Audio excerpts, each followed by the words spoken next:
여러분 안녕하세요. 핫설입니다. 이번 시간에는 젊은 미저리 한 분 모시고 왔어요. 되게 무서워. 제목 사랑하는 남자를 뺏기 위해 남자의 여친에게 거짓말을 했는데요. 이젠 제가 가질 수 있겠지요. 언제? 저와 바람을 핀 남자의 여자친구에게 거짓말을 했습니다. 여러분 안녕하세요. 저는 30대 초반의 이혼녀입니다. 이혼은 작년 12월 초에 마무리했어요. 글을 쓰는 시점은 5월 말이었어요. 그러니까 반년 전이죠. 이혼을 한 거는. 다름이 아니고 저 지금 너무나 큰 고민이 있어서 이렇게 글 써보는 건데요. 천천히 읽어보시고 조언 좀 해주세요. 부탁드립니다. 그러니까 저는 어린 시절 굉장히 불우한 환경에서 자랐어요. 폭력적인 친아빠는 저와 엄마를 툭하면 때렸고 결국 참다 못한 엄마가 이혼을 하면서 나오게 됐는데 지금은 뭐 어찌저찌 해서 네 번째 결혼을 했고 그러니까 저에겐 네 번째 아빠죠. 뭐 근데 정말 좋은 분이세요. 그런 덕분에 지금은 남들처럼 잘 지내고 있습니다. 저는 결혼을 남들보다 좀 일찍 했었어요. 20대 초. 당시 두 번째 새아빠와 살고 있던 집이 너무 불편하고 눈치가 보여 탈출하고 싶은 마음에 진짜 아무것도 모르는 그 나이에 결혼이라는 걸 해버렸습니다. 당시 전 남편은 군대도 가기 전이었어요. 시댁에 들어가 시댁 부모님들과 함께 거주했습니다. 그래도 처음엔 참 좋았어요. 왜냐? 저의 모든 가정사를 다 알고도 사랑해주고 세상에서 제일 예쁘다고 말해주는 남자였으니까요. 그런데 막상 결혼을 하고 얼마 지나지 않아 이 남자는 게임에 빠져 저를 방치했어요. 아니 그 전부터 게임 중독자였는데 제가 애써 외면했던 거죠. 콩깍지 때문에. 그런 만큼 그때부터 시댁살이는 너무 힘들었고 고통이었지만 암울한 가정사 때문에 암울한 가정사 때문에 생긴 자격지심에 저는 늘 누구보다 밝고 재미있고 또 사랑스럽게 보이려 행동하고 오바하고 하루하루를 계속 그렇게 살아왔는데요. 특히 여자들보다 남자들한테 더 그렇게 보이려고 정말 부단히 노력을 하고 살았던 것 같아요. 전형적인 애정 결핍이네요. 그러다 작년 여름 봉사활동을 하던 중에 중학교 때 알고 지냈던 오빠와 우연히 재회를 했는데요. 저보다 3살 많은, 그러니까 예전에 저희 동네에 살던 오빠였어요. 어릴 때 알던 사람을 만나니까 너무 반갑고 좋더라고요. 그래서 진짜 신기한 마음에 당시 남편에게도 이 얘기를 하고 그랬습니다. 그러던 중 남편과 사이가 최악으로 벌어지면서 저는 자꾸만 그 오빠가 생각났고 그래서 저도 모르게 매일매일 카톡으로 제 속마음을 털어놓고 울기도 하고 또 때로는 통화도 하고 그랬어요. 그리고 이와 동시에 저는 오빠가 점점 더 좋아졌습니다. 사실 외모도 그렇고 마음도 그렇고 너무 훈훈한 사람이었어요. 제가 뭔가 얘기라도 할라 치면 늘 따뜻하게 들어주고 그냥 대화만 하는데도 너무너무 좋더라고요. 그래서 이혼이 완전히 마무리되기 전부터 저는 오빠와 자주 연락하고 만나면서 놀았고 이혼이 마무리되고 난 이후로는 제가 아예 오빠 집 근처로 이사를 갔어요.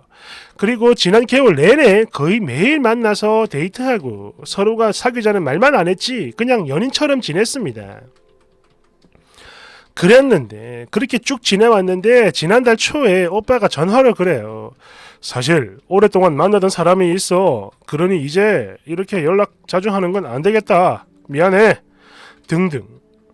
갑자기 막 이런 소리를 하는데 인정도 안 되고 진짜 너무 괴롭고 죽고 싶고 그랬어요. 힘들었죠. 그래서 일단은 기다리기로 했습니다. 저 말을 하고 난 후 오빠가 이사를 갔는데 이삿짐 한 박스가 저에게 맡겨져 있었거든요. 언젠간 찾으러 오겠지 싶어 그냥 가만히 기다렸어요. 그랬는데 바로 지난주에 기다리던 오빠 대신에 어떤 여자에게 연락이 옵니다. 누구세요? 하고 물었더니 오빠의 여친이라고 하는데 사실 내심 거짓이길 바랬는데 진짜 여자친구가 있다고 하니까 정말 많이 놀랬고 또 슬펐죠. 아무튼 그렇게 그분과 통화를 하게 됐는데요.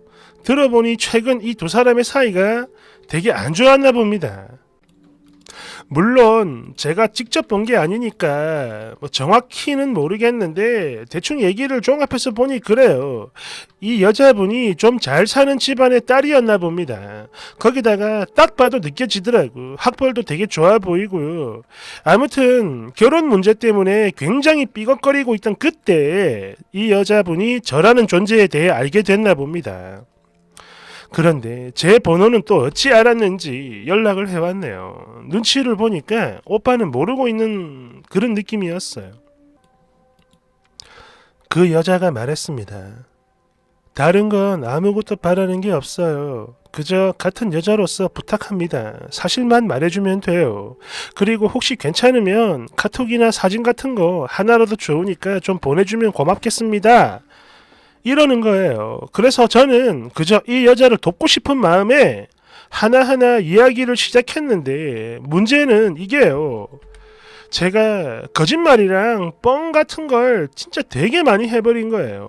물론 100% 거짓말만 했던 건 아니지만 뭐 사실이 10이면 과장이랑 거짓말이 90%. 이게 꿀하지 뭐. 대충 뭐 이런 식으로 했는데 왜냐면 오빠에겐 좀 미안하지만 제가 이렇게 하면 이 여자가 오빠를 버릴 거고 또 그리 되면 오빠가 저한테 올 거라는 생각이 들었거든요.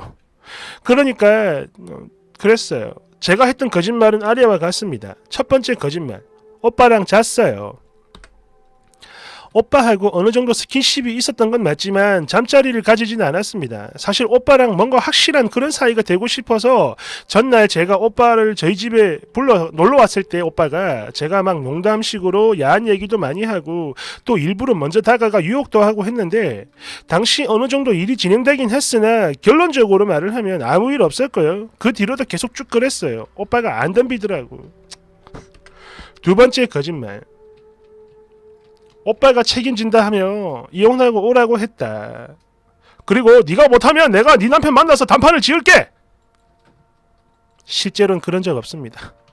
당시 제가 너무 힘들어하고 남편 욕을 자꾸 하니까 그리 힘들면 차라리 이혼을 하는 게 좋지 않겠냐? 라며 조언하고 위로해준 게 그냥 전부였어요. 세 번째 거짓말. 나는 오빠를 남자로 보지 않았어요. 그냥 친척 오빠 같은 마음이 전부였는데 오빠가 먼저 키스도 하고 좋아한다고 고백을 했어요. 전날 오빠 차에 둘이 나란히 앉아있던 중에 둘이서 막 장난치다가 제가 일부러 가까이 다가갔고 이때 입술이 살짝 닿았던 적이 있어요. 당시 당황한 오빠가 미안하다며 사과했습니다. 이게 끝이야. 네 번째 거짓말. 항상 오빠가 먼저 연락하고 위치도 물어보고 나를 찾아왔다. 아닙니다. 오히려 이 반대였죠. 늘 제가 먼저 연락했고 저한테 오게끔 만들었어요. 지금 많이 아파. 급하게 병원 가야 하는데 데려다 줄 사람이 없어. 오빠 나 혼자 있기 무서워. 전 남편이 계속 연락해. 힘들어. 등등등. 제가 구라쳤죠. 다섯 번째 거짓말. 오빠랑 찍은 사진이 있다. 사실 한 장도 없어요. 당시 전 남편에게 걸릴까 싶어 제 스스로가 일부러 안 찍었습니다. 그래서 사진이 없어요. 여섯 번째 거짓말. 오빠는 늘 나에게 사랑한다는 말을 했다. 한 번도 없습니다. 사귀자는 말을 했던 적도 없어요. 그렇지만 좋아한다는 말을 했었어요. 나한테.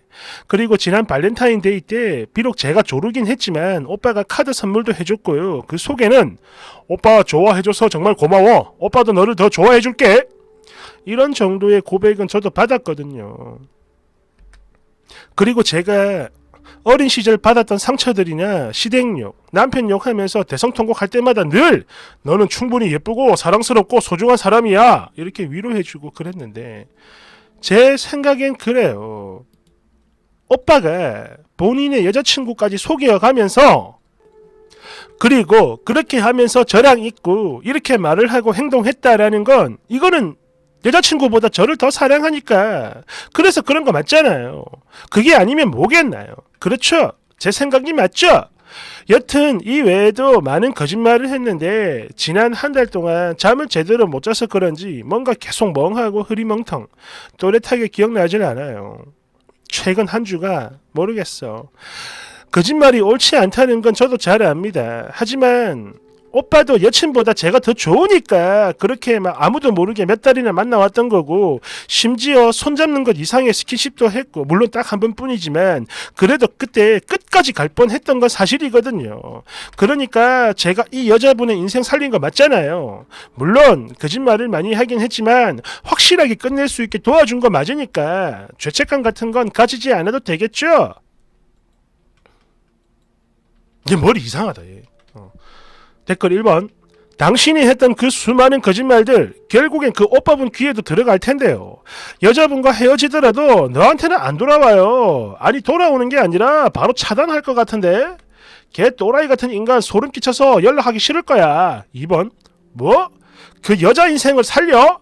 지 욕심 채우자고 혼인 기간 중에 바람까지 필요한 주제에 뭘 살리긴. 거기다가 남자는 넘어오지도 않고 그냥 지 혼자 삽질한 건데 네가 뭘 살리겠다는 거야 네가? 3번. 이타적인 그 오빠는 그저 동네 동생이라 잠시 불쌍한 게 본 거지 좋아하는 거 절대 아니야. 아이고. 봐봐 너랑 엮일까봐 스킨십도 멈추잖아. 아이고. 쓰니는 그냥 애정 결핍이 심한 거예요. 제발 남자 말고 다른 걸로 자존감 채워나가길 바래. 또 그냥 가만히 있지 말고 나가서 일이라도 좀 하라고. 응? 너 계속 그러고 살잖아? 그럼 남자들이 너를 이용만 하고 버리는 삶 된다니까. 그러고 살고 싶니 정말? 그나마 그 오빠는 다른 남자들보다 덜 짐승인 거야. 속에 양심도 좀 있었고 운 좋은 줄 알아라. 아이고. 4번. 지 인생 말아먹고 그것도 모자라 남의 인생도 말아먹고 죄책감 당연히 가져야죠. 아이고 추악해라 정말. 어린 시절 가정환경이 불우하다고 해서 다들 너처럼 사는 건 아니에요. 정신 차리고 똑바로 좀 살아. 너 그러다가 진짜 인생 망한다. 아이고. 참 자존감이 되게 낮네 그죠? 근데 사실 이런 사람들은 조언해도 소용없어요. 스스로 깨달아야 되는데 그게 잘 안 되죠. 다단계랑 똑같아. 다단계에 들어간 사람들 데리고 나오려고 하면 안 나옵니다. 지가 깨닫고 나와야죠. 똑같은 거야. 스스로 무지를 깨달아야 돼요. 감사합니다.